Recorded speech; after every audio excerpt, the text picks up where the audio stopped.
what's on the telephone?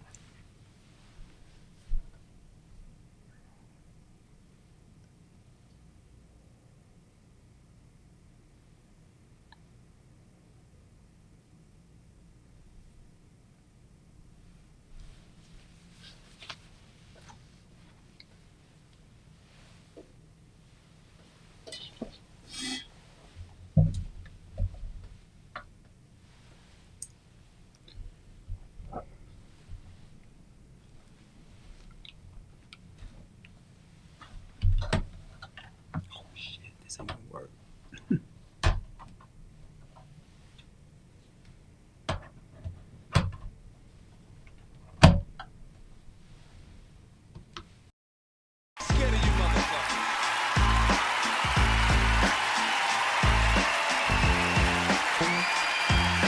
You are listening to Conscious Fever, hosted by Carl Price. Either way, I don't give a damn what you think you are entitled to. Ladies and gentlemen, the moment you've been waiting for. So listen responsibly.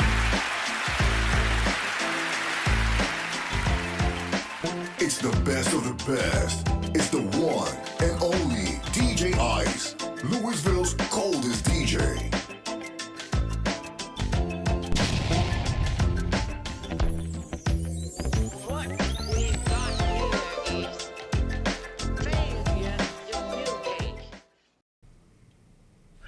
Hey, good evening. Welcome to Conscious Fever here on ICE Entertainment Television and Conscious Fever Radio. It is currently 9:13, and we're just on the air. So that means my co-host tonight, Mr. Mullins, we're going to have to go to 10:13. Anyway, I'm Carl Price. This is Conscious Fever here on ICE Entertainment Television, Conscious Fever Radio. Tonight, we are talking about just some BS like we always do. You saw the banner. Let me see if we can... put that banner back up there. There it is. So it's Conscious Fever Podcast talking about stuff you need to know and hear. So anyway, what we're going to talk about tonight, my co-host, Paul Mullins, is with me tonight. We're going to talk about four things. We're going to give you an update on P. Diddy. We're going to talk a little bit about the campaign and maybe that indictment, the new indictment for Donald Trump. We may or may not. But update on the campaign, update on P. Diddy. We're going to talk about Matthew Sluka. I don't know if y'all know Matthew Sluka, but he has started a firestorm to the extent that college football is going to be like the NFL. Apparently, they're getting money like some NFL players. Actually, some college players are making more money than the NFL players. So what's interesting about that is that we have our first NIL holdout for a university failing to deliver the NIL money. Really interesting discussion that we're going to have tonight. And then we're going to talk about some weird stories. Some of these stories you will not believe. They might be funny, but they're true. So anyway, I'm Carl Price. This is Conscious Fever here on ICE Entertainment Television, Conscious Fever Radio. We might get a little bit political tonight, so if we get kicked off the air, just understand. Some people just don't like what they hear. We'll be right back. We're going to dive right into these stories. Don't go nowhere.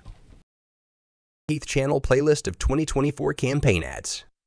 His lies never stop. $35 insulin. You know who did that? I did that. Obviously not true. Here's Joe Biden signing that piece of legislation. During my 4 years, I had the best environmental numbers. Trump rolled back environmental protections and dismissed climate change. Project 25. I don't know anything about it. Donald Trump has been at our organization. He's blessed it. He's very supportive of what we do. I'm a better looking person. Roe v. Wade back to the States. No inflation. I did nothing wrong. Here's the truth. Donald Trump has been and always will be a liar.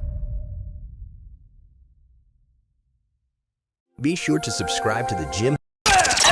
And we are back with more Conscious Fever, hosted by Carl Price, Esquire.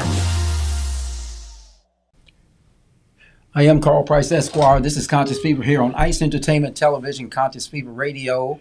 Get my phone in there. Anyway, tonight, Paul Mullins is joining me. How goes it, Mr. Mullins? Hi, Carl. we here tonight. It's 10 o'clock or almost 9:30 on a Thursday night. I don't know. I don't operate too well late at night. Oh. I tend to get tired, sleepy. I mean, but that's when most couples tend to have intimate relationships late at night. Dude, don't know where you're going with that, but no, I mean, I'm just saying. You said it. You said I don't do. I'm single. Well, late at night, and most babies are born late at night. Paul, were you aware of that? No, my kids were born at 1 p.m. No, I mean I don't mean born. They were conceived late at night, between 12 and 6 in the morning. You are familiar with that stat, right? I know this is some shit you don't want to talk about, and that is perfectly fine. But anyway, I want to get into some of these stories tonight, Paul. Some of the interesting ones that I think that some people may find appealing and may not find appealing. And so one of them is UNLV. UNLV's football. It is reported that the team, as you know, Paul, faces a major shakeup as the starting quarterback. His name is Matthew Sluka, has decided to sit out the remainder of the 2024 season due to a significant dispute over his NIL deal. Right? Sluka, who led the UNLV Rebels, to an undefeated 3-0 start to this season, announced that he will redshirt the rest of the year, citing unfulfilled financial commitments. That sounds like the NFL, doesn't it? Sound like a holdout. Sounds like a holdout. According to his NIL representative, Sluka was promised $100,000 to transfer to UNLV, but he has only received, get this, Paul, $3,000 so far. The situation escalated after the NIL collective proposed a contract offering just $12,000 over the next 4 months, which was far below the initial promise. Now, Matt Sluka's decision to step away is a rare, Paul, it's unprecedented move for a senior starting quarterback and has generated a widespread of speculation about his future. While it is unclear whether Matt Sluka will transfer, early reports suggest that other programs are already reaching out with more lucrative NIL deals. However, UNLV sources claim they've met their obligations and suggest Sluka's camp may be using the situation to renegotiate terms. How about that, Paul? Given his strong performance on the field. Well, that would be interesting. All right, so... Well, hold on a second. The standoff, and you and I talked about this earlier, but the standoff has actually brought a renewed attention to the complexities of the new NCAA basketball and football and their image and likeness landscape in college sports, with athletes now more empowered, Paul, to negotiate their value. The uncertainty of NIL agreements is creating unforeseen challenges for teams and players. Now, Sluka's decision not only leaves a gap in UNLV's lineup, but could also serve as a wake-up call for other programs navigating the new realities of college athletics with a lot of money. For now, UNLV will have to move forward without their starting quarterback or their star quarterback as NCAA and fans watch closely to see what happens next for Matthew Sluka and the ever-evolving NIL ecosystem. Interesting, huh? Well, I mean, this is a story that was reported by Sporting News, by the way. But let's talk about this, Paul. Well, it's really quite simple. They should have seen this coming. When you start paying college athletes, which everybody wanted, that's great. But when you start paying them, I was one of them that wanted it. When you start paying them, and I was one saying it was going to cause a whole bunch more problems. And since April of this year, I've been saying this is bad. I went on a radio show. I got a text that I texted in April saying you got to treat them like pros. You can't just give them $1 million. I mean, I think we were going through the issue with the basketball team, and we started finding out how much they were getting paid and some of the players on the football team. And it's just like, if you're going to dish out this kind of money, you got to treat them like pros. They got to sign contracts. You know, there's agents probably involved already. You know, players are transferring after playing for 1 year. You got to have some kind of transfer rules re-added to it. I mean, it's great for players. Don't get me wrong. If I had a child who's a star athlete, And I would making probably $200,000 a right. year. I probably have a different tune, but right now I don't have that. And I'm saying from a university perspective, all universities, unless you're Alabama, basically, it's a problem because it's a pay-to-play situation. And what this kid did, I don't fault him for doing it. If he got screwed out of his money, he's probably doing what he thinks is best for him. But it's a problem that you have that's being created because there's no guardrails, there's no rules, there's no limitations on what you can do with this NIL. It's okay, NIL, name, image, and likeness. I don't think this is what it was designed for players to be sub-pro. I think it was designed for, okay, they get a little extra compensation because you're making money university off their name, image, and likeness. Not basically come to Eastern University, I'll pay you $100,000. It's what it's turned into. It's turned into a pro job in college as opposed to helping the players out. The whole intent was great, but the way it's been executed right now, it will destroy. And I'm saying, I've said it on the radio. I called it onto the little drive radio, the U of L radio station. Mm-hmm. I did it in April. I did it a couple days ago. I'm going to keep preaching this. If we don't get a hold of this, it's going to destroy college sports. It's going to destroy college sports. Can you imagine the day when we were mad because players transferred? Now transferring is going to be like commonplace. You're going to have a roster of players that everybody's trying to rally behind, make you support the school, make you fall in love with being a fan of any sport, whether it's U of L, UK, Duke, whatever. And then any given year, the whole roster can be turned over, just like U of L's was, for instance. The whole roster can be turned over, and it's going to create less interest for people to become accustomed to the players playing, and it's just going to be bad for college sports altogether. Yeah, I was looking at some comments here. So your best friend is on, Renee. Hello, Renee. Thanks for joining us again tonight. Hey, Renee. We're not going to keep you up too late tonight. Thanks, Renee.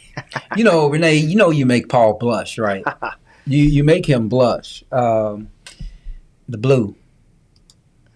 I guess I can blush too. Always looking dapper yourself, love. Okay, thank you, Renee. Look at this. His backup just put up tremendous numbers as his backup last week. Right. But that doesn't. And I appreciate that, Alvin. But that really doesn't deal with the issue. I mean, every school is not going to have a backup that can start them off at undefeated. So the problem still persists, right? The problem is that how do you deal with this situation because this is going to be a domino effect, right? They have to put rules in place. In other words, if this was the NFL and they had contracts in place, somebody's getting sued. Right. You don't promise me $100,000 and pay me $4,000. It just doesn't happen. And this kid wouldn't have got screwed if that's the true story, or if the university really gave him compensation the way he was supposed to get it, he wouldn't have done that. But can you imagine just Matt Sluka's case going to court? And you've got a college football season, which is not very long, right? And now this is in litigation. Right. And litigation is not quick, it's not short or anything like that. So it's a long, drawn out process sometimes. And if it doesn't settle, your season is gone. Right. Fans are now without. And again, Alvin, I'm not criticizing the kid for doing what he did. This situation is something that was going to be inevitable. The first college kid to hold out. I mean, you would get holdouts in the pros all the time, right? Lamar Jackson just had a holdout. Okay, so you get those. But in college, it's supposed to be different. It's supposed to be an amateur sport. But now we saw when we were going to pay them within everybody knew the amateurism was going to fade away. But this is... What do you think about that, though, Paul? I mean to interrupt you. Well, but this is... Before NIL coaches, he says, boosters and coaches made millions, so what? So what goes around comes around. Money is the chief motivation in every... Right, but that is not the way I would look at this situation, because even if boosters and all the people you said... In every entity's North America sports. Did that, they did it under the table, and nobody broke the unwritten rule. Well, now that it's, a legal situation... People are breaking the unbroken rule, which is, okay, we give you this money, you play, and, everything's good. It's not like that anymore. Now you've empowered players without any guardrails. You've empowered schools actually too, without any guardrails to basically screw this kid. Come over here, we'll play you $100,000. And then he only gets 3. It may not be that he got 3, it may be that he got it in other ways that they weren't specific about. If there's no contracts going to be signed, what are we doing? You don't think they have a contract? You don't think because they can have agents now, right? I mean contracts as in enforceable contract. Yes, he obviously believes that there's an enforceable contract, right, because he's saying, listen, I want to be redshirted because I came here because I thought I was going to get $100,000. I've only gotten 3 thus far. Right. I've led the team to 3-0, an undefeated season so far. And, I either stay on this field and get screwed for the rest of the season, or you pay me my money. So the reason why I don't think there's actually written contracts is because before the kids were being paid, we had written contracts. We called them letters of intent. And those were the written contracts that you pledged to go to that school, and you had to. They really didn't have that much enforceability as a legal written contract. It had enforceability as far as you could not transfer schools until they started taking away the transfer rules. Without a detriment, right? But you could still do it, but without a detriment. I mean, just a small detriment. Part of the contract was we pay your scholarship, you play. Right. So it's a scholarship type contract. But listen, I will tell you the scary thing here is that the way it sounds, can potentially end up in litigation. Oh, yeah. And that's the worst nightmare for a college season. Think about it. The wide receiver the defensive back, not defensive back, but the cornerback or safety, whoever he was for Alabama, in that Georgia and Alabama game last week, that intercepted that potential touchdown by Georgia and a potential major comeback and a shot up probably to number 2 again for Georgia. What if he just says, Alabama fans love me, give me $200,000, otherwise I'm going to redshirt. But so what I'm saying, Paul, is that, and then all this stuff, you have the worst nightmare for this NIL stuff is to go into litigation. And I think that this is why what we see, if it becomes a domino effect, it is going to be a nightmare for the NCAA. Forget the litigation. What if you're an athlete who was brought in at $100,000 and your stock shoots up in the playoff game or a championship game is on the line, and you want to hold out? There's nothing preventing the holdout. There's like nothing Lamar, preventing. Right? Yeah, there's nothing. Even in the NFL, you can't hold out in the middle of the season, right? You don't see people holding out in the middle of the season. Right. But this kid did something that they don't do in the NFL. Stop playing. Like even in the NFL, once you start playing, you're playing. And so, to that point, Travis Hunter, one of your favorite players from Colorado. One of my favorite players. I'm surprised, but he actually gave a comment to this that makes a lot of sense. He told the kid, he said to the effect of, don't worry about it, man. The NFL is your goal. The NIL is a short-term solution. The NFL is a long-term solution. Do you agree with that? Can you see that? NIL and the transfer portal is going to go down. Yes. I agree. Have fractured. Yeah. I mean, and it really is just a matter of time before this is going to really blow up. And it's going to blow up. And I was about to say in NCAA's face, but it's also going to blow up in the athlete's face too, because now, as Alvin said, it's not about academics. It's not about getting that degree and then using whatever money you make post-college or while you're in college, even with NIL, to go out and start a business, small business or big business or whatever, because you don't have the skill set, because you went there, made some money, didn't get an education, and the focus is on money. And that's why the transfer portal is the biggest news after every season. I mean, literally, right after the college championship game. No, let me just say this. Right after a team does not make the top 4, the previous top 4, now it's top 12, then the big news is now the transfer portal. All the sports writers are looking at the transfer portal. So they could remedy this situation really easily. They could tell kids that if you accept NIL money, and they could put a limit on it, like I said, over 100,000 or at some point, and it probably wouldn't be fair to cap it at 100. So you just say if you accept NIL money, then the old transfer rules apply, because it's a detriment for the university. And if a kid, the girl that we had here, Van Lith, she went to 3 different schools. Do I say there's a problem with Haley Van Lith for going to 3 different schools? No, she went where the money was. She made $700 from U of L, $900 from another school, and probably more than that to go to another school. $900,000? Yes. So, and that's for a girls basketball player. So from a Haley List's point of view, I'm making more money playing college ball. Which is not just girls basketball today. Right. It's a huge enterprise. I'm making more money from college basketball than I would be going to the WNBA. More power to her. But that's not good for the game of college sports. No, it really isn't.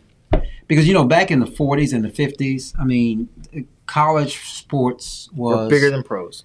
It was bigger than pros, but it had an atmosphere that, as in, you were at the institution to learn.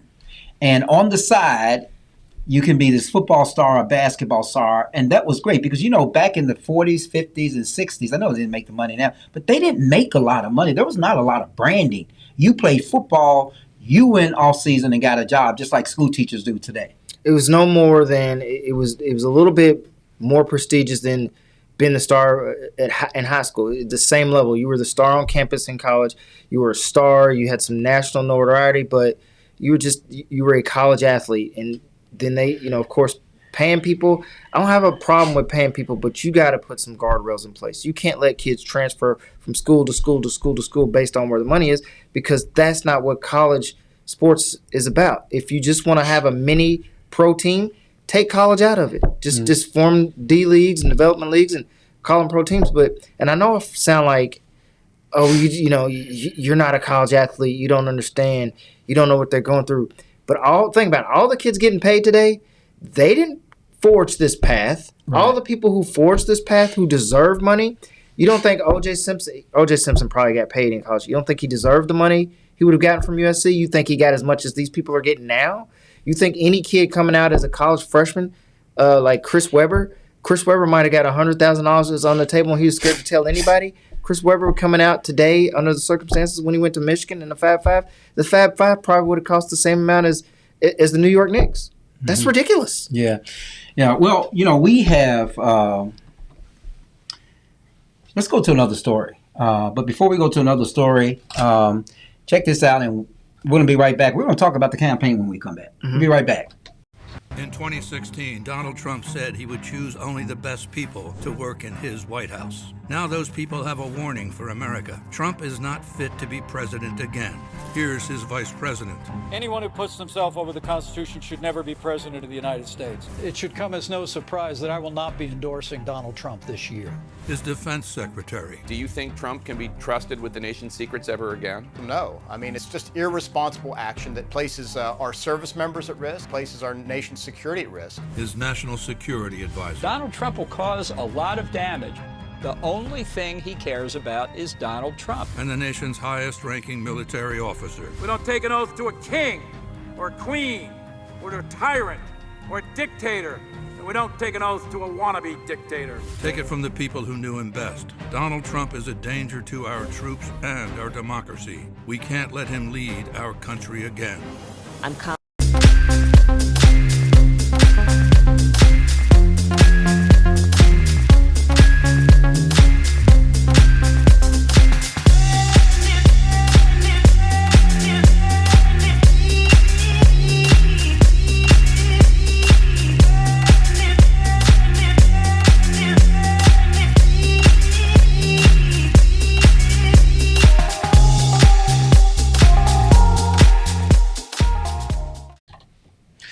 All right, welcome back to Conscious Fever here on Ice Entertainment Television, Conscious Fever Radio. I am Carl Price, your host here with Paul Mullins. Paul, let's just talk briefly about the campaign. Just give us, hey, Cersei Moore, hey, Frank Clay.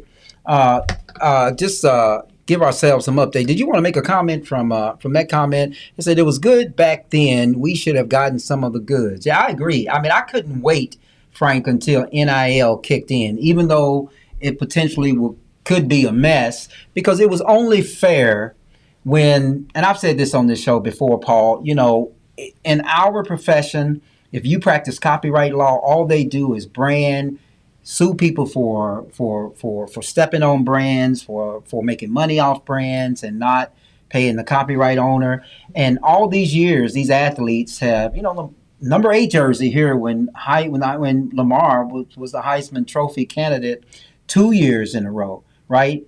And so in any case, I mean, I think the time has come, but whether it is a cesspool of mess, who knows?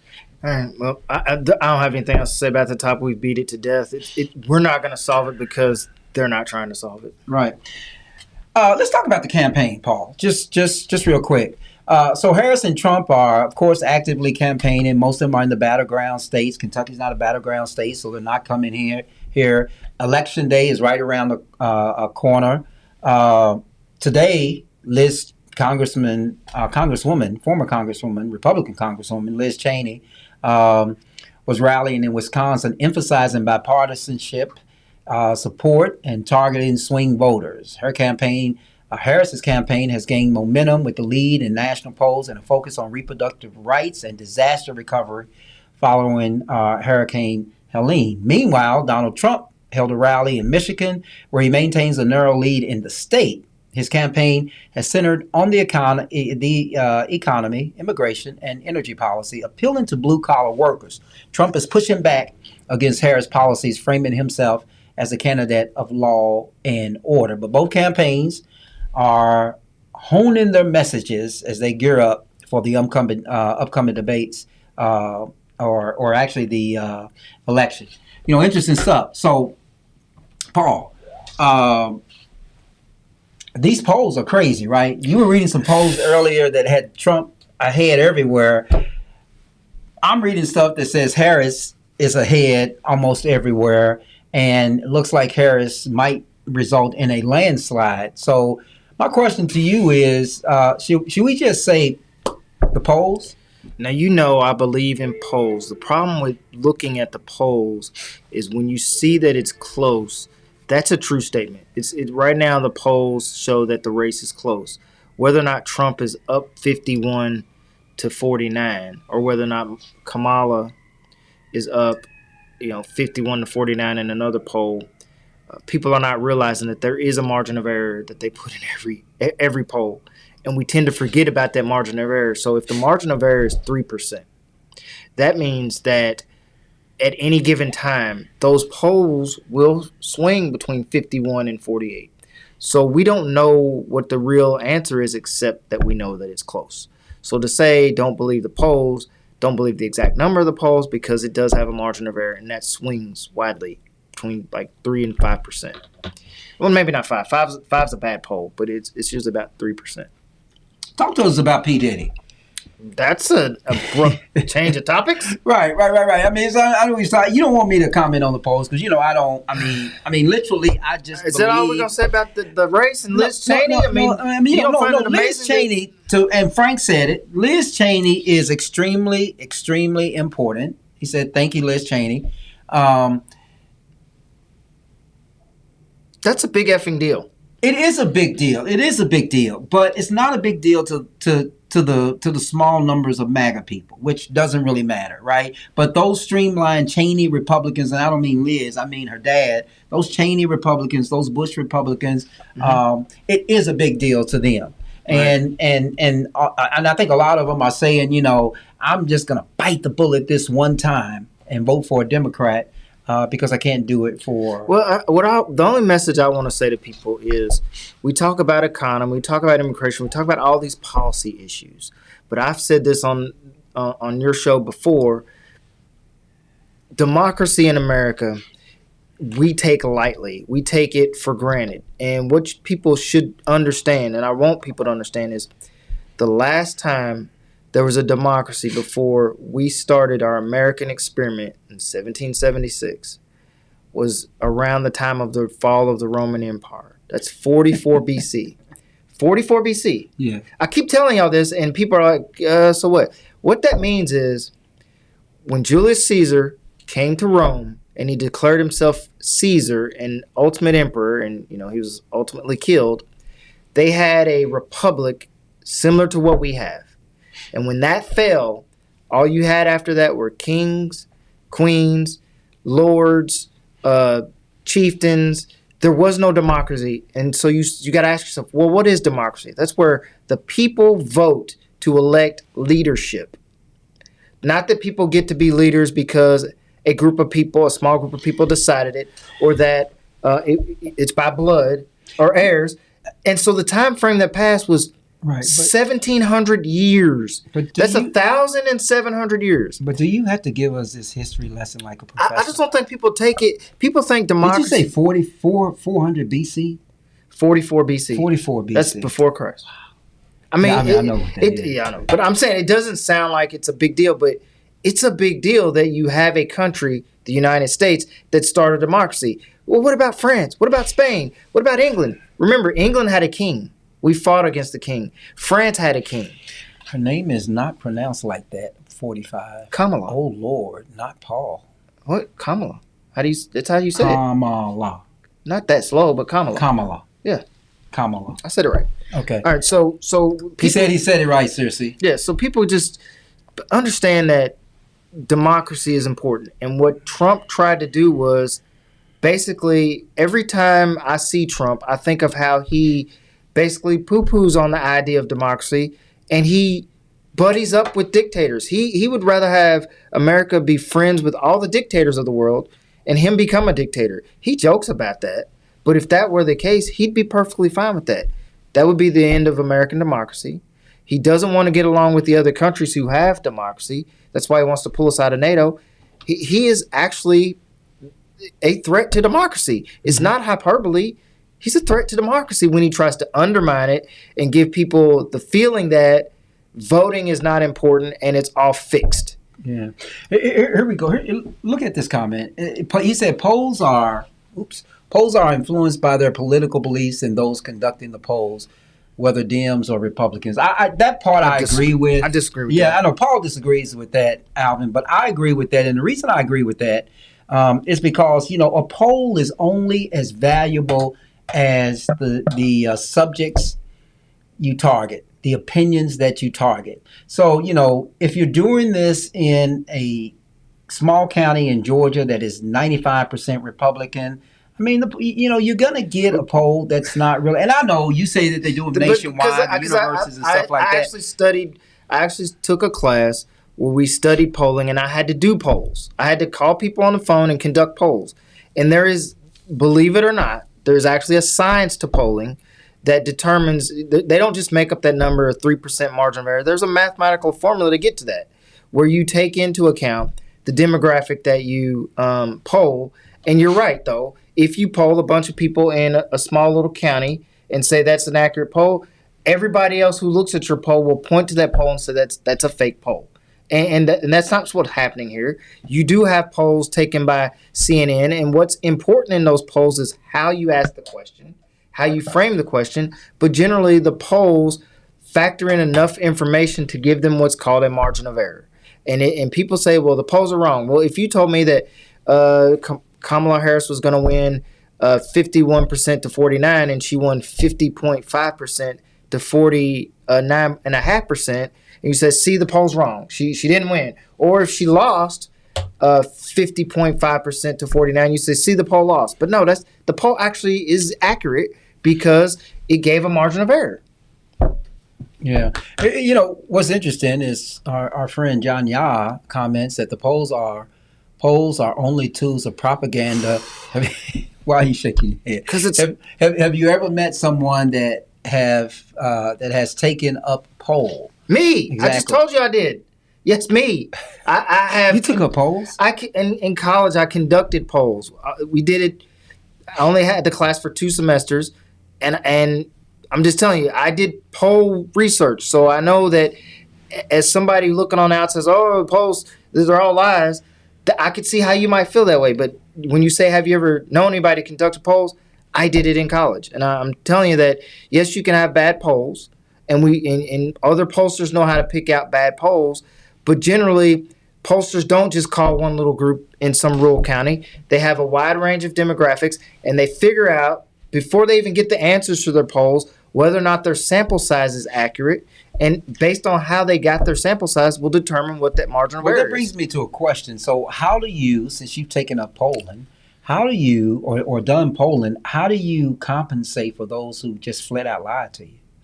You cannot compensate for people lying, but you can't compensate for people lying because you don't know, you won't know that they're lying because you ask them the question, they're not going to tell you that you're lying, and all you can do is rely on the answers. So doesn't that undermine the polling, though?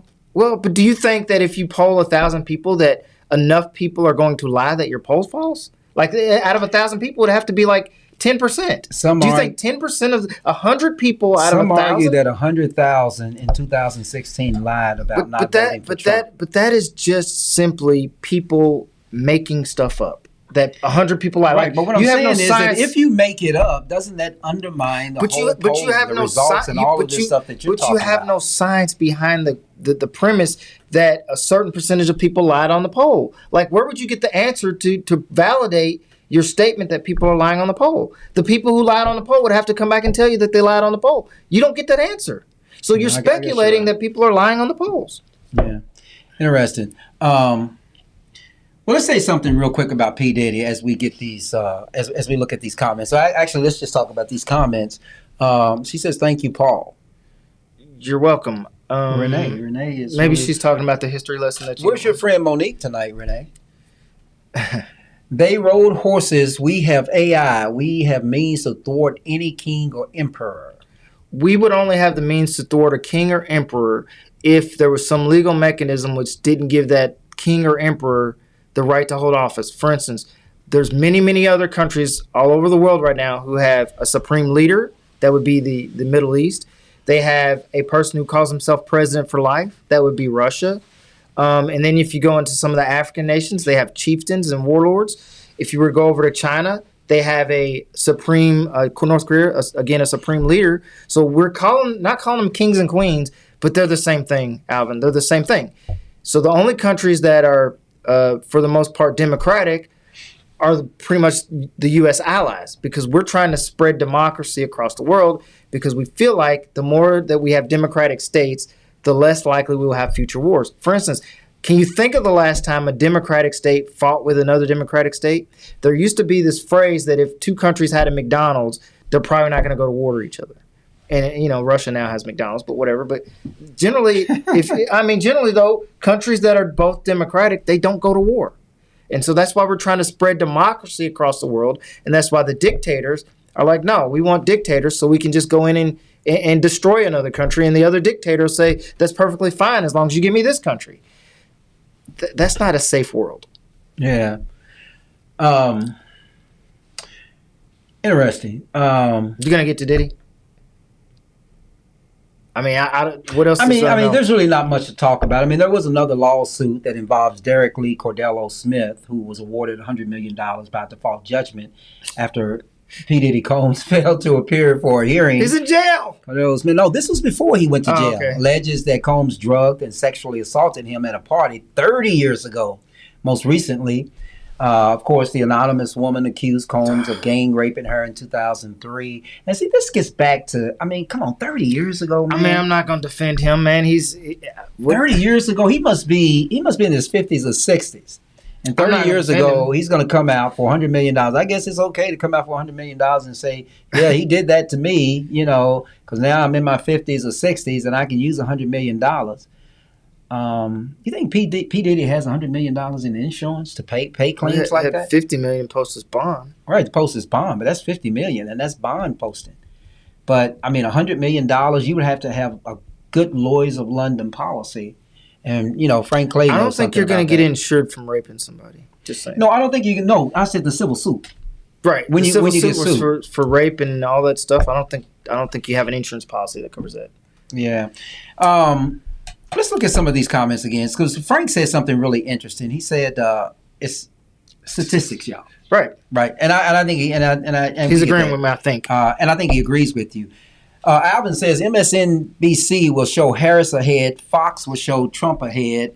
That's not always leading true. Their candidates. That is not always true. What they will do is they will show all the polls and pick to highlight the ones that they like the best.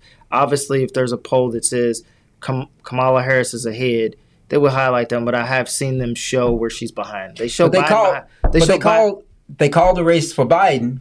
Fox did last year. Right. To Donald Fox Trump's did. Fox did. Yes. Fox did call it for Biden. So it's easy to sit here and say that. Was it democracy?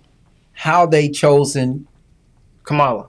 Yes. Kamala? Yes, it was. Yeah. See, now I had to speak to this. Thanks for that question, John. in our country, you can have a party, and we have two parties, Republicans and Democrats. The Republicans can't tell the Democrats how to pick their candidate. And it is not, you think that it's always been the case that the Democrats have these, Iowa caucus and all these caucuses and all these, I guess, what do we call them? Caucuses and there's the Iowa caucus and, right. and primaries. All these primaries to determine a candidate. It hasn't always been that way. They used to just pick their candidate. And you can't stop them from the party from putting forward a candidate in any manner they choose. So that's just what happened. Yeah. So you disagree with what John said? I mean, it's not a democracy inside a party unless Zoom has polls. You lost us there, Frank. So another thing that we learned in statistics. No one but Paul. Where is Monique? He one just worked at the polls like I have. I just worked at Why are you always taking a stab at Paul? I don't know. She's a hater. But no, seriously, that's not true. I actually polled people for a class for Renee 2 semesters. Is really giving you exclamation points tonight. So the polling process, it's not what you think. It's not just calling people and collecting data. There's more math involved, and like your previous commenter said, there's a lot of statistics involved, and it's a mathematical formula of how they get there. Look at what Alvin said. History also shows those rulers have been killed by those disgruntled with their rule. Not always. I mean, yes, after centuries of kings, France did kill King Louis the 16th, but he was the 16th Louis before they got around to doing it. That's an interesting way to explain it. John Yah says, was it democracy, the way it chose Kamala? Did you get to participate and cast your vote? I did not get to participate and cast my vote, but that is who the Democratic Party chose. There was no guarantee that I had a right to pick the party member. And you can go back and look. It wasn't always the case that they had primaries to pick the candidate. They just picked a candidate. And here recently, they've been doing this primary process to pick candidates. I can go on, look on my phone and see the last time that they just picked candidates, but I would venture that it was in the 50s or 60s, perhaps. Interesting. Let's look at Circe's comment here. She says, it's pronounced Kamala. No, it's not Kamala. The syllables are not broken up like you are saying it. Who's breaking up the syllables? What is she talking about? Kamala. The word comma, as in comma after a sentence, and add law. I don't know where you're getting the pronunciation, but why are people making a big deal about this pronunciation? She's got a name that people have struggled with all their life. You're making a bigger deal of it than she is. You ain't never heard her once get on TV and say, please pronounce my name right. So stop. Don't get Paul upset. I'm not upset. I'm just saying. That's not democracy, John says. Okay. It's not democracy in my house either, but democracy doesn't go to every aspect of life. The threat with the democracy is Trump possibly having influence over the Supreme Court, Congress, Senate, FBI, DOJ. Yeah. Trump would have the power to shift changes that would harm his political foes and people of color. Absolutely. That's one way of looking at it. But, Trump said, and I've never heard a president say this, Carl, vote for me and you'll never have to vote again. You never have to vote again. Right. If that doesn't scare you, nothing will. Right. Okay, so we're done with. We are done with that. We're going to talk Diddy. about some word stories. So don't go away because we only have about another 20 minutes here left because we're going to go to 10:13 tonight. We're going to talk about some word stories, and these are really interesting. Might give you a chuckle, might make you cry. But we'll be right back. We all know costs are too high, but while corporations are gouging families, Trump is focused on giving them tax cuts. But Kamala Harris is focused on you. Building up the middle class will be a defining goal of my presidency. She'll make groceries more affordable by cracking down on price gouging. And she'll cut housing costs by taking on corporate speculators. Middle-class families build America. We need a leader who has their back. I'm Kamala Harris, and I approve this message. It's the best of the best. It's the one and only. You can't handle the truth.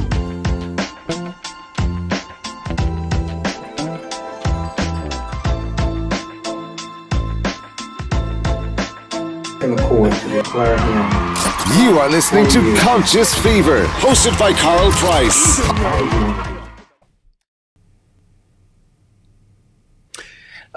Okay, sorry about that, y'all. For some reason, it just said the live broadcast ended, and it shouldn't have done that. So we're back. But anyway, I don't know what that was all about. So let's try this again. Yeah, it did end, and let's have it come back. Okay, here we go. We're back. Okay, so people, I'm sorry about that. For some reason, it ended. So anyway, so for our last few more minutes, I mean, if you just come on, log back on, let's talk about these weird stories and some of the strange stories. I have no idea why that ended. Maybe I pushed the wrong button. Maybe I pushed the wrong button. But anyway, so some of the strangest crimes that are reported around the world. I got a comment real quick. I hate to go back. Okay. The National Party convention system stood unchallenged until 1970. Right. So the primary system started in the 70s. Right. John, just so you know. Okay, so here we go. So here's one story, Paul, and I want you to offer some comment about that. I don't know if Facebook is not letting us back on or what. Here's what it is. Maybe we're still on YouTube. I don't know. But anyway, exploding toilet incident. Yeah, I know. An exploding toilet incident. A man named Paul Kiriaka in Winter Park, Florida, experienced a terrifying incident when the toilet he was using at a Dunkin' Donuts exploded, covering him with debris, feces, and urine. He is now seeking compensation for the trauma and requires mental health counseling following the incident.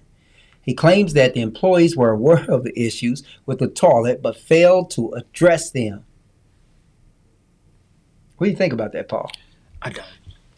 I mean, you don't? No, I don't want to think about that. You don't want to think about that? No, sir. It's exploding toilets. Yeah. No. We I don't know whether we're on live. I just don't know. I shouldn't be saying this because we're still on live, but somehow they cut everybody that was commenting off. They kicked them out. They're gonna think you did it. Yep. Go ahead. Nope. What's the next weird story? The next one is a very interesting one, right? Polar bear theft. Who steals a polar bear?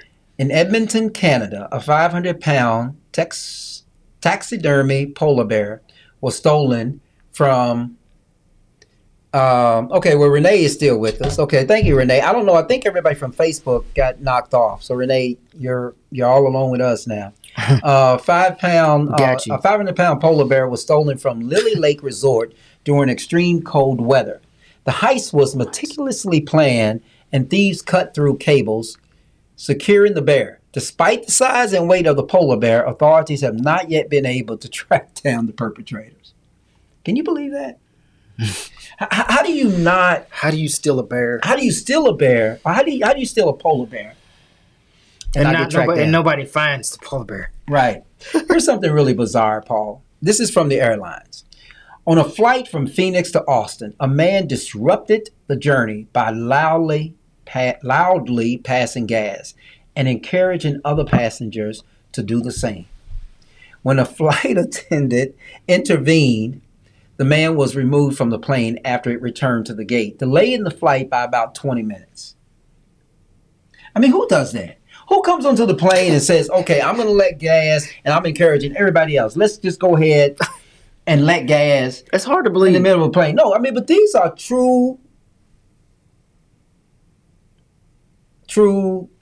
stories.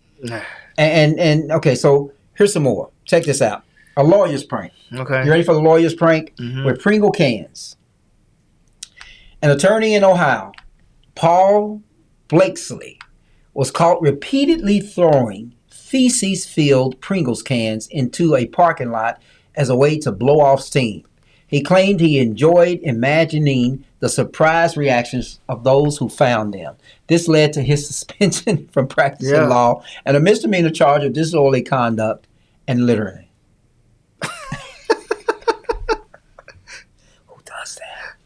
That's why they just barred him, not because of the charges, but because he's nuts. Because he's nuts. He's probably had some other problems. Right. A man breaks into the bank for Hot Pockets. It reminds me of Eddie Murphy breaking into somebody's house and said, I just want some chips. I just want some chips, right? I just want some chips. So this man breaks into a bank for Hot Pockets. In San Diego, California, a homeless man broke into a Wells Fargo bank, not to steal money, but to use the microwave and heat up some Hot Pockets.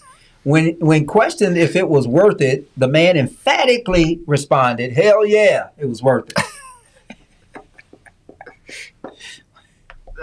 A man fakes a heart attack to avoid paying the restaurant bill. You ever did that in college? No. Not a heart attack. Did you ever run? I didn't dash and dine. You didn't dash and dine? I had a good upbringing. A Lithuanian man, Aidas J, managed to dine and dash from 20 restaurants in Alicante, Spain, by faking heart attacks. His scheme, which included ordering expensive meals like seafood and whiskey, finally landed him in jail for 42 days. A passenger causes a flight to turn around due to diarrhea. A Delta Airlines flight from Atlanta to Barcelona had to turn around after just 2 hours when a passenger suffered severe diarrhea, causing a biohazard situation on the plane. The incident led to an 8-hour delay while maintenance crews replaced the carpet in the Is this what we're going to spend our last 13 minutes with? Yeah. Okay, we got one more. Bull rides shotgun in a car. In Nebraska, Lee Myers was stopped. Lee Myers was stopped by police while driving. Lee Myers graduated from UK, didn't he? $6 million man? Yeah, he did. I didn't know that. You never heard his story? No. I used to go back up. You know he was gay, right? He would go back up there and hang out with the football team. I thought he married Farrah Fawcett. He did. So why would he be gay? Well, that's a discussion for another day. But I don't believe that story.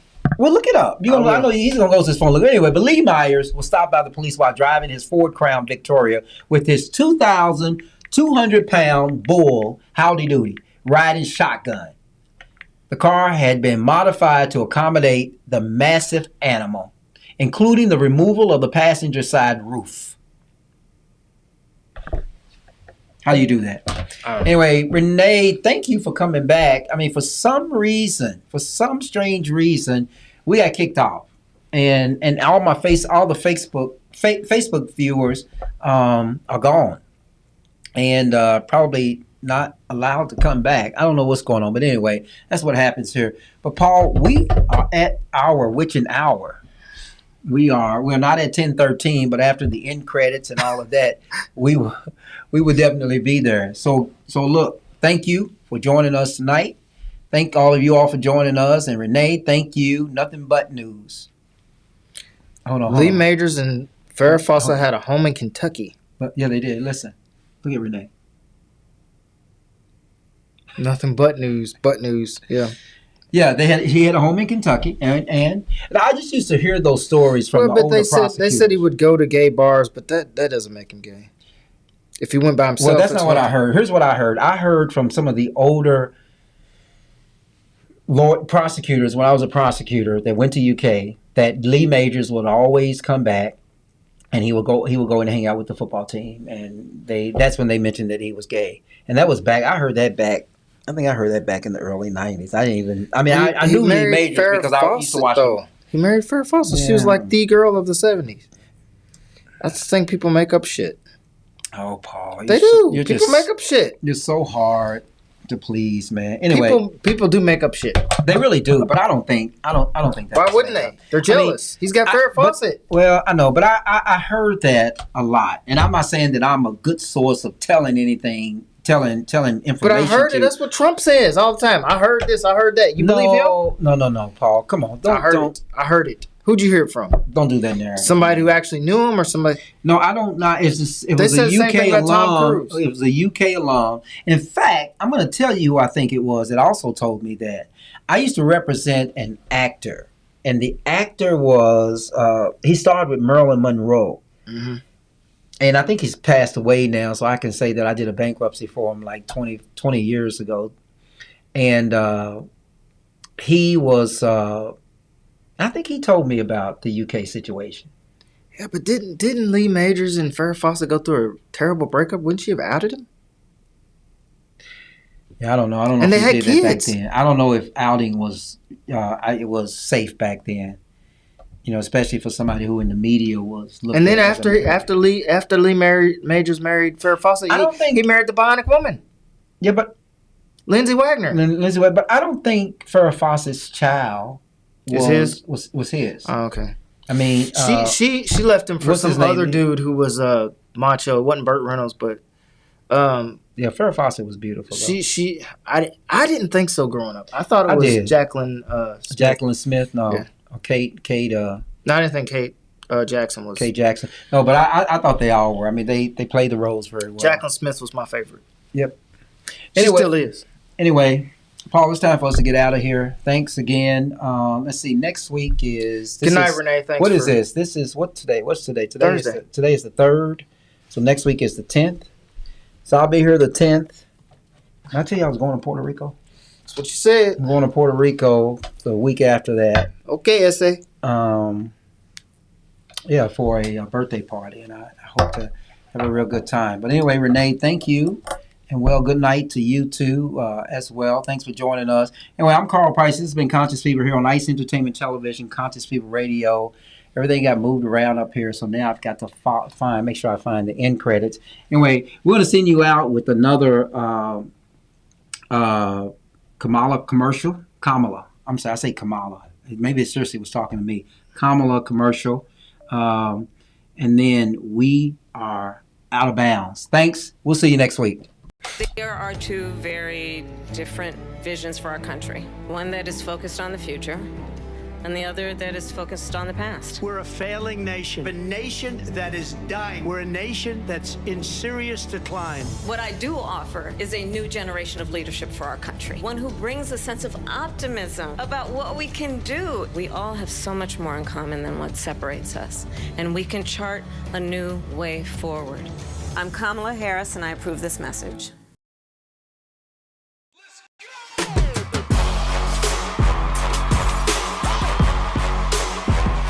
You are listening to Conscious Fever, hosted by Carl Price.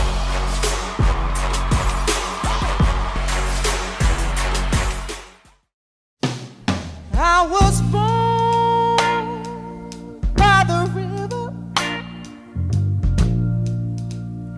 in a little tent.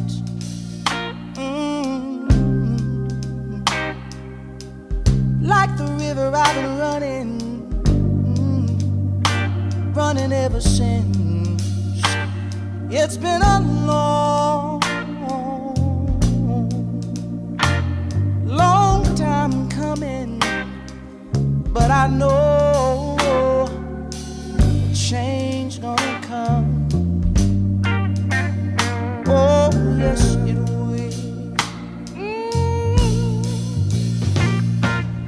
It's been too hard living, but I'm afraid to die. 'Cause I don't know what's up there beyond the sky. It's been a long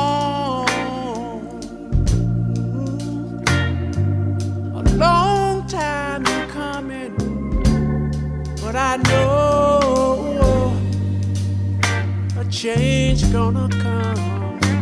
Oh yes it is.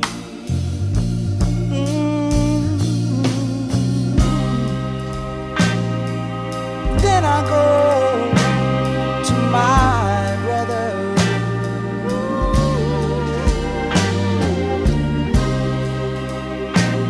And I say, brother, help me please.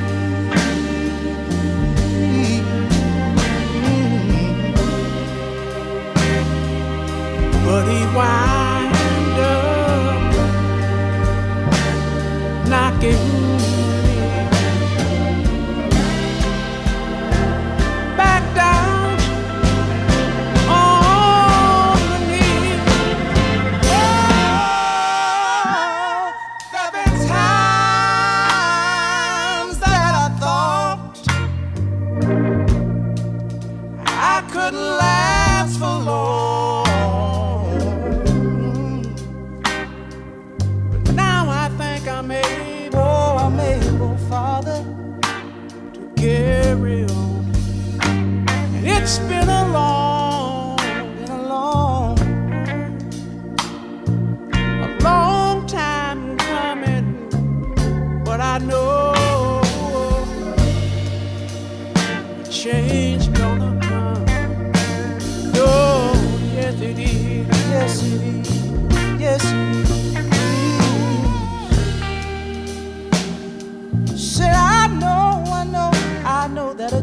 is gonna come one day.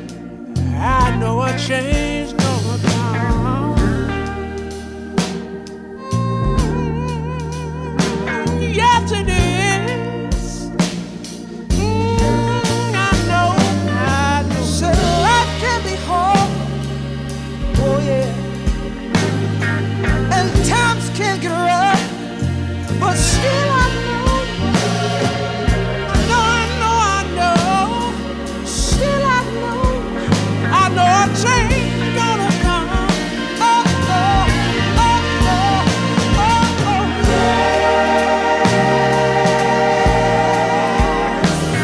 It will. Yes, it will. Yes, it will. Oh, yeah. It will. It will. It will.